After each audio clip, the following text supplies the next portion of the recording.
বিচারক সংকটে আদালতে মামলা জট, সারা দেশে বিচারাধীন ৩৮ লাখ। সংকট নিরসনে আইনের কিছু ধারা সংশোধনের পরামর্শ। আজও ঢাকা ছাড়ছে রাজধানীবাসী, পেশার তাগিদে ফিরছেন অনেকে। বাস ট্রেনে স্বস্তি, একদিনের ঈদ ছুটি শেষে চলছে মেট্রো রেল।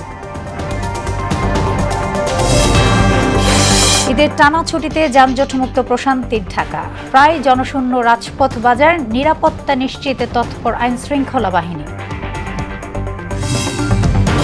এবং পর্যটকদের পদচারণায় মুখর কক্সবাজার ও কুয়াকাটা, তিল ধারণের জায়গা নেই সমুদ্র সৈকতে। ঈদ আনন্দে মাতোয়ারা ভ্রমণ পিপাসুরা।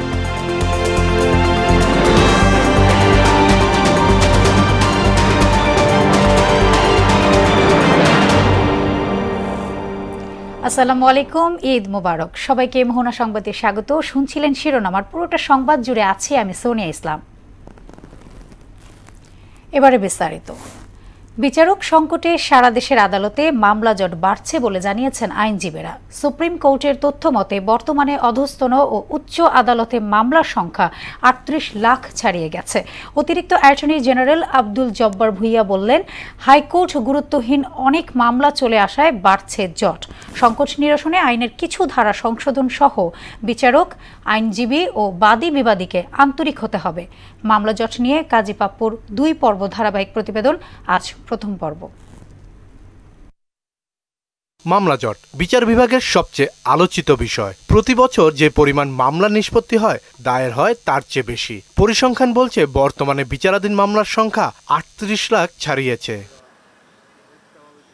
সুপ্রিম কোর্টের তথ্য অনুযায়ী ২০১৫ সালে আপিল বিভাগে বিচারাধীন মামলা ছিল ১২,৭৯২টি। গত বছরের জুনে তা বেড়ে হয় ২৭,৪৭৭টি। এর মধ্যে দেওয়ানি মামলা ১৬,৯৯৫, ফৌজদারি ১০,২৮৬ ও অন্যান্য ১৯৬টি। অন্যদিকে হাইকোর্টে ২০২৪ সালের জুন পর্যন্ত বিচারাধীন মামলা ছিল ৫,৬৫,৬১৯টি। এর মধ্যে দেওয়ানি ৯৬,৬৫৫ ও ফৌজদারি ৩,৩৯,২৮৩টি। রিট ছিল ১,০৯,৬৪৪ ও আদিম মামলা ২০,০৩৭টি। আর ২০১৫ সালে হাইকোর্টে বিচারাধীন মামলা ছিল ৩,৯৯,৩০৩টি। অর্থাৎ ৯.৫ বছরে হাইকোর্টে মামলা বেড়েছে ১,৬৬,৩১৬টি। ২০১৫ সালে অধ্যস্থন আদালতে জেলা ও দায়রা জজ সহ সব ট্রাইব্যুনালে বিচারাধীন মামলা ছিল ২৬,৯৭,৮৭২টি। গত বছরের জুনে এই সংখ্যা গিয়ে ঠেকে ৩৭,৮৭,৮৬৬তে। এর মধ্যে দেওয়ানি ১৫,৯৫,২০০ এবং ফৌজদারি মামলা ২১,৯২,০৬৩। অর্থাৎ ৯.৫ বছরে অধ্যস্থন আদালতে মামলা বেড়েছে ১০,৮৯,৮৭২টি। মামলা জট নিরসনের প্রথমত আইনের কিছু ধারা সংশোধন করতে হবে। পাশাপাশি বিচারক, দুপক্ষের আইনজীবী ও বাদী বিবাদীকে আন্তরিক হতে হবে। লয়ারদের একটা প্রবণতা থাকে যে টাইম পিটিশন দেওয়া, তারা থাকে না, সময় দরখাস্ত করে, সময় মঞ্জুর করে, এই মামলা থেকেই যায়। যদি তারা সময় নিয়ে করতো তাই, তাহলে মামলাগুলো জট করে যেত।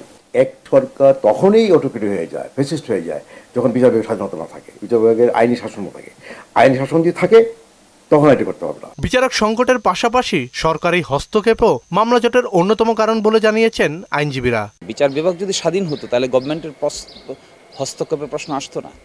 নিম্ন আদালতের বিচারকরা যদি সম্পূর্ণভাবে সচিবালয় আলাদা করে সুপ্রিম কোর্টের নিয়ন্ত্রণে দেওয়া হয়, তারা যদি তাদের কাজ সুনির্দিষ্টভাবে করতে পারে, এখানে যদি পর্যাপ্ত পরিমাণ ম্যান পাওয়ার থাকে, বাজেট অ্যালোকেট করা হয়, এখানে যদি সায়েন্টিফিক টুলস এবং টেকনিক্স ডেভেলপ করা হয়, এখানে ইনফরমেশন টেকনোলজি বেস সমস্ত upgradation judicial mechanism build up করা হয়, একই সাথে যদি এখানে ই জুডিশিয়ারির কনসেপ্ট বাস্তবায়ন করা হয়, তাহলে অবশ্যই দ্রুততম সময়ের মধ্যে নিষ্পত্তি করা সম্ভব। ইমানদার লোক নিয়োগ দেন, সাহসী লোক নিয়োগ দেন, কর্মঠ নিয়োগ দেন, ইম্পার্শিয়াল নিয়োগ দেন। সেই ক্ষেত্রে ওই নিয়োগ বন্দোবস্তের মধ্য দিয়ে এই মামলার জট কমবে, আদারওয়াইজ কমবে না। ২০০৭ সালের ১ নভেম্বর নির্বাহী বিভাগ থেকে বিচার বিভাগ পৃথককরণের সময় মামলা ছিল ১৫,৭০,০০০। ১৭ বছরে যা প্রায় ৩ গুণ বেড়েছে। জট নিরসনে ১.৫ দশকে কিছু কিছু আইন সংশোধনের সুপারিশ করা হলেও সরকারের উদাসীনতায় অধিকাংশই আলোর মুখ দেখেনি। কাজী পাপ্পু, মোহনা সংবাদ, ঢাকা। ভূমিকম্প বিধ্বস্ত মিয়ানমারে চলছে মানবিক সংকট। ভূমিকম্পে ক্ষতিগ্রস্তদের জন্য দ্বিতীয় দফায় জরুরি ঔষধ ও ত্রাণ সামগ্রী পাঠিয়েছে বাংলাদেশ। প্রধান উপদেষ্টা অধ্যাপক ডক্টর মোহাম্মদ ইউনূসের নির্দেশে এই সহায়তা পাঠানো হয়। সকালে সেনাবাহিনী ও বিমান বাহিনীর 3টি পরিবহন বিমানের মাধ্যমে এসব ঔষধ ও ত্রাণ সামগ্রী পাঠানো হয়। সকালে ক্যান্টনমেন্টের বিমান ঘাঁটিতে সংবাদ সম্মেলনে এসব তথ্য জানান ব্রিগেডিয়ার জেনারেল আলিমুল আমিন। তিনি জানান, মিশনের 3 বাহিনীর উদ্ধার বিশেষজ্ঞ, ফায়ার সার্ভিস ও সিভিল ডিফেন্স বিভাগের চিকিৎসক, সেনাবাহিনীর চিকিৎসক এবং বেসামরিক চিকিৎসকদের সমন্বয়ে গঠিত উদ্ধার ও চিকিৎসা দল রয়েছে। প্রতিবেশী রাষ্ট্র মিয়ানমারের এই সংকটকালীন সময়ে বাংলাদেশ সরকারের এই মানবিক উদ্যোগ বাংলাদেশের সুপ্রতিবেশী সুলভ আচরণের পরিচায়ক। বাংলাদেশ সশস্ত্র বাহিনী বিশ্বাস করে, বাংলাদেশ সরকার কর্তৃক প্রেরিত এই মানবিক সহায়তা মিয়ানমারে ভূমিকম্পে ক্ষতিগ্রস্ত জনগণের দুর্ভোগ কমিয়ে আনার পাশাপাশি 2 প্রতিবেশী দেশের সরকার ও জনগণের পারস্পরিক আস্থা ও বিশ্বাস বৃদ্ধিতে সহায়ক ভূমিকা পালন করবে। ঈদের পরদিনও শেষ হয়নি ঢাকাবাসীর ঈদযাত্রা। এদিনও রাজধানী ছেড়ে যাচ্ছেন অনেকেই। স্বজনদের সঙ্গে মিলিত হতে বাস টার্মিনাল ও রেল স্টেশনে ভিড় করছেন যাত্রীরা। এদিকে ঈদ কাটিয়ে পেশার টানে ঢাকায় ফিরছেনও অনেকে। একদিনের বিরতি কাটিয়ে আবার যাত্রী পরিবহন সেবা চালু হয়েছে রাজধানীর মেট্রো স্টেশনগুলোতে। এমআর আসাদ জানাচ্ছেন বিস্তারিত। ঈদের মূল আয়োজন শেষ সোমবার, কিন্তু এখনো শেষ হয়নি ঈদের আমেজ। এর ছাপ দেখতে পাওয়া যায় বাস টার্মিনালগুলোতে। প্রত্যাশিত সময়ের টিকিট না পেয়ে ঈদের দ্বিতীয় দিন অনেকেই সড়ক পথে ছাড়ছেন ঢাকা। একই চিত্র কমলাপুর রেল স্টেশনে। পরিবারের সঙ্গে ঈদের আনন্দ ভাগাভাগি করে নিতে অনেকেরই প্রথম পছন্দ রেলপথে যাত্রা। অতীতের ঈদ যাত্রার চেয়ে এবার রেল কর্তৃপক্ষের ব্যবস্থাপনার প্রশংসা করেন যাত্রীরা। আমি এখন আমার ফ্যামিলির সাথে ঈদ করতে যাচ্ছি। আমার একটু অফিসিয়াল একটু কাজ বেশি ছিল, তো যার কারণে আমি যেতে পারিনি। আমাদের যে এক্সপ্রেস ট্রেন ছিল আজকে বন্ধ, আমি আর জানা নাই, তাই এখন এটা জয়েন থেকে যাইতে হইতেছে। তবে সবাই গ্রামে নিজের বাড়িতে নয়, কেউ কেউ ঈদের দ্বিতীয় দিন বেড়াতে যাচ্ছেন নিকট আত্মীয়র ঠিকানায়। ঈদের বন্ধের জন্য আর কি আমরা এই বন্ধটা কাজে লাগানোর জন্য সিলেট ঘুরতে যাচ্ছিলাম এই টাইমে। আমি ঈদের সময় ভিড় দিকে আর যাই নাই, ঈদের পরে যেতেছি। আমরা বেড়াইতে যাইতেছি একটু শ্রীমঙ্গলে। টিকিট কাটার থেকে আজকে পর্যন্ত মনে হচ্ছে খুব ভালোভাবে আমরা যাইতেছি, ভালোভাবে টিকিটও কাটছি, ভালোভাবে আমাদের কোনো সমস্যা হয় নাই। বাড়িতে যাচ্ছি না, আমি বাইরের ওখানে বেড়াতে যাচ্ছি ঈদের ছুটিতে। এদিকে ফের চালু হয়েছে ঢাকার মেট্রো রেল সেবা। ঈদের দিন সোমবার একদিনের বিরতি দিয়ে আবার এ সেবা নিতে পাচ্ছেন রাজধানীবাসী। এমআর আসাদ, মোহনা সংবাদ, ঢাকা। ঈদের ছুটিতে ঢাকা অনেকটাই ফাঁকা। নেই যানবাহনের চাপ, নেই কোনো শব্দ দূষণ। প্রশান্তিময় রাজধানীতে তাই তো পরিবার পরিজন নিয়ে ঘুরতে বের হয়েছে অনেকে। তবে ট্রাফিক ব্যবস্থাপনায় দক্ষতার সঙ্গে কাজ করছেন পুলিশ সদস্যরা। নগরবাসীর নিরাপত্তায়ও নেওয়া হয়েছে বাড়তি ব্যবস্থা। আরও জানাচ্ছেন তানজিদ ভুইয়া। যানবাহনের চাপ না থাকায় ঢাকার ট্রাফিক ব্যবস্থা সন্তোষজনক। ঈদের ছুটিতে রাজধানীর বিভিন্ন এলাকা ঘুরে দেখা যায় এমন চিত্র। উত্তরা, বনানী, মহাখালী, বিজয় সরণি, শাহবাগ, পল্টন ও গুলিস্তান, নিউ মার্কেট, মিরপুরের সড়কে যেখানে যানবাহনের জটটা লেগে থাকত, সেসব এলাকায় যানবাহনের তেমন চাপ দেখা যায়নি। কোনো সিগন্যাল না থাকায় বিভিন্ন যানবাহনও চলছে স্বাভাবিক নিয়মে। যানজটহীন কোলাহল মুক্ত সড়কে ঈদের আনন্দ উপভোগ করতে অনেকে বের হয়েছেন পরিবার পরিজন নিয়ে। নির্বিঘ্নে নিজ নিজ গন্তব্যে পৌঁছাতে পেরে খুশি পরিবহন সংশ্লিষ্টরাও। রাস্তার নিরাপত্তা চলাচলের জন্য সুবিধা আছে, কিন্তু রাস্তায় যাত্রী নেই। এরকম ঢাকা শহর যদি 12 মাস বা সারা বছর থাকে, তাহলে বেড়াইতে কিছু আনন্দ লাগে। ঈদের ছুটিতে আসছি বাচ্চা নিয়ে, এই জাতীয় জাদুঘর একটু দেখবো। রাস্তাঘাট থাকায় অনেক সুন্দর আছে, পরিবেশ এখন ভালো আছে বর্তমানে। ঈদের ছুটিতে ভালোই। রাজধানীবাসীর চলাচল আরামদায়ক ও নির্বিঘ্ন করতে সব ধরনের ব্যবস্থা নেওয়ার কথা জানায় আইন শৃঙ্খলা রক্ষাকারী বাহিনী। গাড়ি কম আছে, আমাদের ট্রাফিক ঠিকমতো ডিউটি করতেছে, এই জন্য কোনো ঝামেলা নাই আর কি। সিগন্যাল না দিলে তো এলোমেলো চলিলে রাস্তা বন্ধ করে দেবো, যে কটা গাড়ি চলতেছে।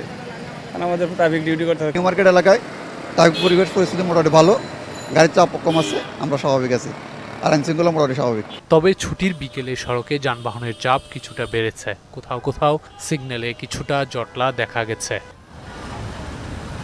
তানজিদ ভুইয়া, মোহনা সংবাদ, ঢাকা। ঈদের দ্বিতীয় দিনে পর্যটকে মুখর হয়ে উঠেছে কক্সবাজার সমুদ্র সৈকত ও পটুয়াখালীর কুয়াকাটা সৈকত। সাগর পাড়ের বেশিরভাগ হোটেল, মোটেল, গেস্ট হাউস রয়েছে বুকিং। পর্যটকদের নিরাপত্তার কাজ করছে আইনশৃঙ্খলা বাহিনী। কক্সবাজার প্রতিনিধি আমানুল হক বাবুল ও পটুয়াখালী প্রতিনিধি খোকন হাওলাদারের প্রতিবেদন জানাচ্ছেন আফরিন পপি। ঈদের ছুটিতে কক্সবাজার সৈকতে পর্যটকদের উপচে পড়া ভিড়। প্রচণ্ড গরম উপেক্ষা করেই সাগরের নীল জলরাশিতে উচ্ছ্বাসে মেতেছেন আগতরা। সমুদ্র সৈকত ছাড়াও ইনানির পাথুরে সৈকত, পর্যটন spot Dariyanagar, Himchhari, Dulahazra, Bangabandhu Sheikh Mujib safari park, রামুর বৌদ্ধ মন্দিরও এখন পর্যটকদের পদচারণায় মুখর।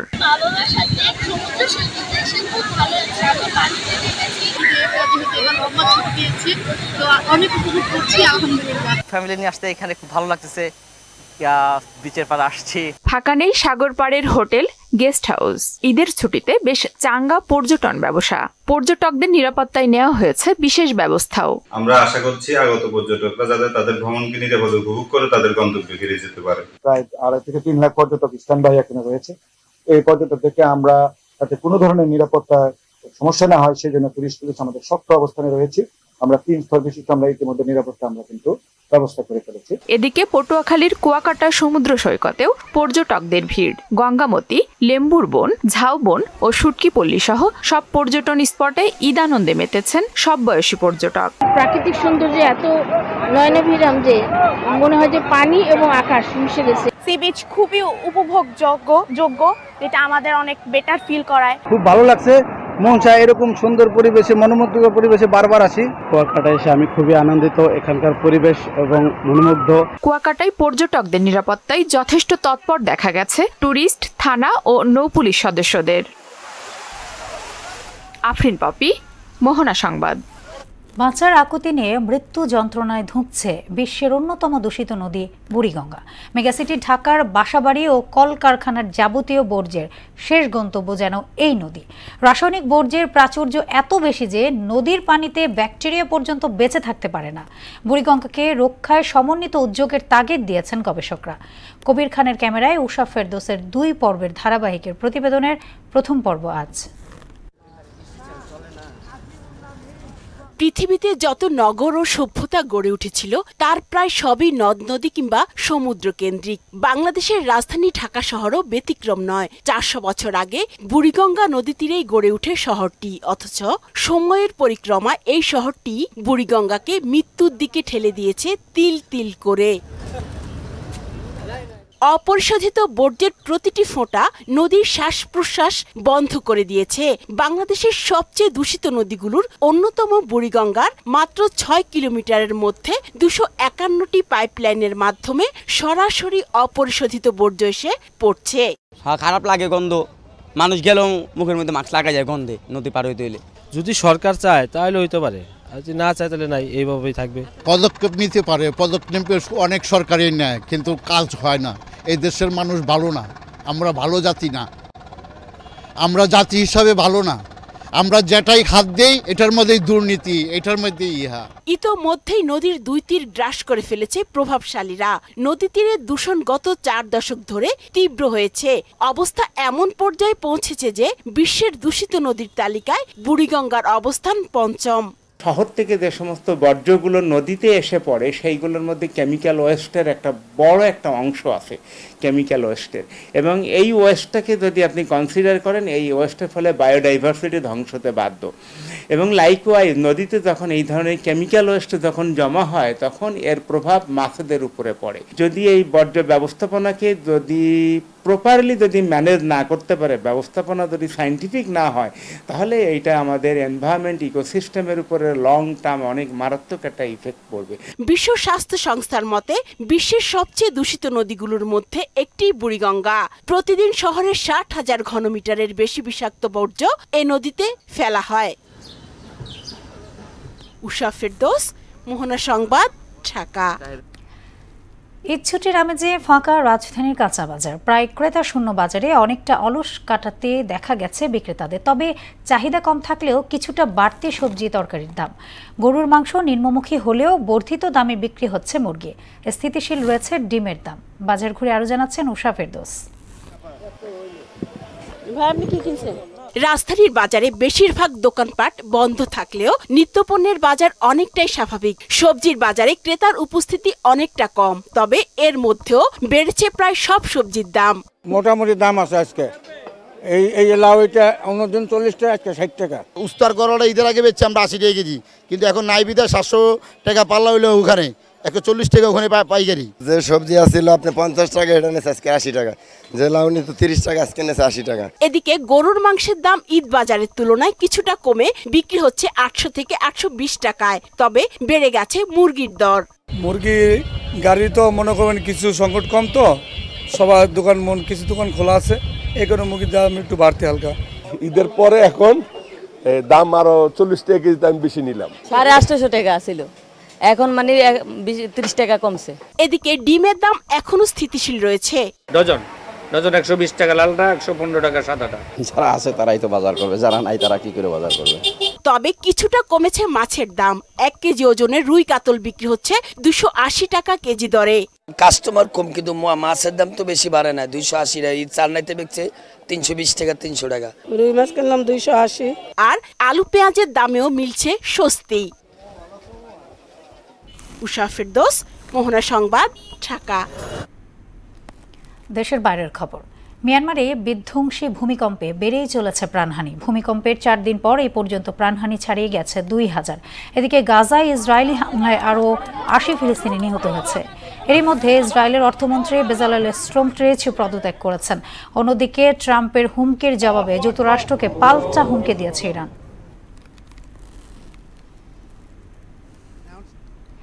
মালয়েশিয়ার কুয়ালালামপুরের গ্যাস পাইপলাইনে লিকেজ থেকে ভয়াবহ অগ্নিকাণ্ড ঘটেছে। আহত হয়েছেন শতাধিক মানুষ, পড়ে গেছে অর্ধশতাধিক ঘর। দেশটির ফায়ার সার্ভিসের কর্মকর্তারা জানান, গ্যাস পাইপলাইনের লিকেজ থেকে প্রায় 500 মিটার এলাকায় আগুন ছড়িয়ে পড়ে। মালয়েশিয়ার পবিত্র ঈদ উল ফিতর উপলক্ষে ছুটি হওয়ার কারণে বেশিরভাগ বাসিন্দাই নিজেদের ঘরে ছিলেন। আগুনে ক্ষতিগ্রস্ত কয়েক হাজার মানুষকে নিরাপদ স্থানে সরিয়ে নেওয়া হয়েছে। খেলার খবর। ফুটবল। স্প্যানিশ কোপা দেল রের সেমিফাইনালের দ্বিতীয় লেগ ম্যাচে রিয়াল সোসিয়াদোকে মোকাবেলা করতে আজ মাঠে নামছে রিয়াল মাদ্রিদ। সান্তিয়াগো বার্নাব্যুতে বাংলাদেশ সময় রাত 1:30টায় শুরু হবে খেলা। প্রথম লেগে 1-0 গোলে জিতে ফাইনালে যাবার দৌড়ে এগিয়ে রয়েছে লস ব্লাঙ্কোসরা। শিরোপা লড়াইয়ের মঞ্চে যেতে যথেষ্ট শক্তিশালী স্কোয়াড প্রস্তুত রেখেছেন কোচ আনচেলতি। তবে ইনজুরির কারণে নেই গোলরক্ষক থিবো কোর্তোয়া। এদিকে রিয়াল মাদ্রিদের ইতিহাসে একমাত্র কোচ হিসেবে আনচেলতির সামনে রয়েছে 3বার কোপা দেল রের শিরোপা জয়ের রেকর্ড। যদিও বর্তমানে ফাইনালে যাওয়ার বিষয়ে বেশি মনোযোগী কোচ আনচেলতি। সামনে রিয়াল মাদ্রিদের প্রথম কোচ হিসেবে 3বার কোপা দেল রে ট্রফি জিততে যাওয়ার ব্যাপারটি আমাকে প্রেরণা দেয়, কিন্তু ফাইনালের দ্বার প্রান্তে যাবার বিষয়টি একাধারে আমাকে, খেলোয়াড়দের এবং ক্লাবকে অনুপ্রেরণা যোগায়। যে কোনো টুর্নামেন্টের ফাইনাল খেলতে পারাটা একটা বড় অর্জন। আমরা তার খুব কাছাকাছি এবং আমাদের ঘরের মাঠে ভক্তদের সমর্থন ও প্রথম লেগে সামান্য ব্যবধানে এগিয়ে থাকায় আমরা আশাবাদী। শেষ করব মোহনা সংবাদ, যাবার আগে শিরোনামগুলো আরও একবার।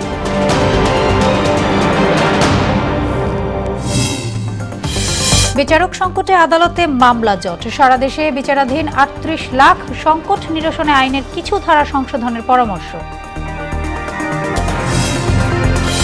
আজও ঢাকা ছাড়ছে রাজধানীবাসী। পেশার তাগিদে ফিরছেন অনেকে। বাস ট্রেনে স্বস্তি। একদিনের ঈদ ছুটি শেষে চলছে মেট্রো রেল। ঈদের টানা ছুটিতে যানজট মুক্ত প্রশান্তির ঢাকা। প্রায় জনশূন্য রাজপথ বাজার। নিরাপত্তা নিশ্চিতে তৎপর আইন শৃঙ্খলা বাহিনী। এবং পর্যটকদের পদচারণায় মুখর কক্সবাজার ও কুয়াকাটা। তিল ধারণের জায়গায় নেই সমুদ্র সৈকতে। ঈদ আনন্দে মাতোয়ারা ভ্রমণ পিপাসুরা।